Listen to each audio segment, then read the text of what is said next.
సొంత ఊరిలో చిన్న ఉద్యోగమైన అయిన వాళ్ళందరితో కలిసి ఉంటే కలిగే సంతోషమే వేరు. కానీ ఆర్థిక పరిస్థితుల వల్లనో ఎక్కువ జీతం ఉంటే జీవితం బాగుంటుందనే ఆలోచనతోనో చాలామంది విదేశాలకు వెళ్ళి ఉద్యోగాలు చేస్తూ ఉంటారు.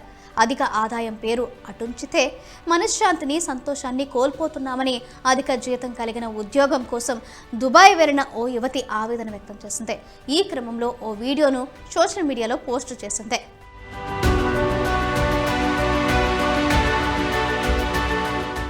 దుబాయ్లో మంచి జీతంతో ఉద్యోగం చేస్తున్న సీమా పురోహిత్ అనే యువతి బెంగళూరులో తన మొదటి ఉద్యోగం 18,000 జీతంతోనే ఎక్కువ సంతోషంగా ఉన్నానంటూ పంచుకున్న వీడియో ఎంతో మందిని ఆలోచింపజేస్తుంది.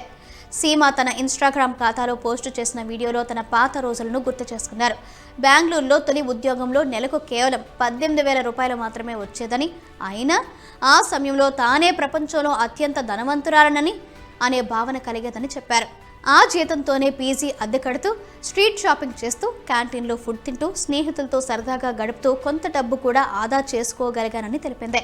తన జీవితంలో అవే అత్యంత సంతోషకరమైన రోజులని ఆమె పేర్కొంది. అటువంటి జీవితాన్ని వదులుకొని మంచి అవకాశాల కోసం కార్పొరేట్ పరుగుల్లో పడి దుబాయ్కి వచ్చానని, ఇక్కడ జీతం బాగా పెరిగినా ఆనాటి సంతోషం, సంతృప్తి ఇప్పుడు లేవని సీమా ఆవేదన వ్యక్తం చేసింది.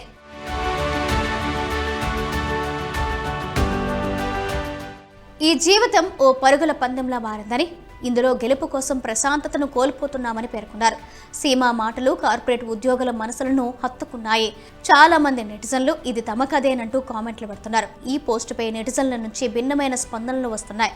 ఈ పరుగుల పందెం మిమ్మల్ని అలసిపోయేలా చేస్తుంటే దాని నుంచి బయటకు రండి, మిమ్మల్ని ఎవరూ ఆపరు అని ఒకరు, దుబాయ్ జీవితం మీ మనశ్శాంతిని దెబ్బతీస్తుంటే తిరిగి ఇండియాకి వచ్చేయండి, ఇక్కడ కూడా మంచి ఉద్యోగం దొరుకుతుంది, సంతోషాన్ని త్యాగం చేయకండి అని మరో యూజర్ హితవు పలికారు.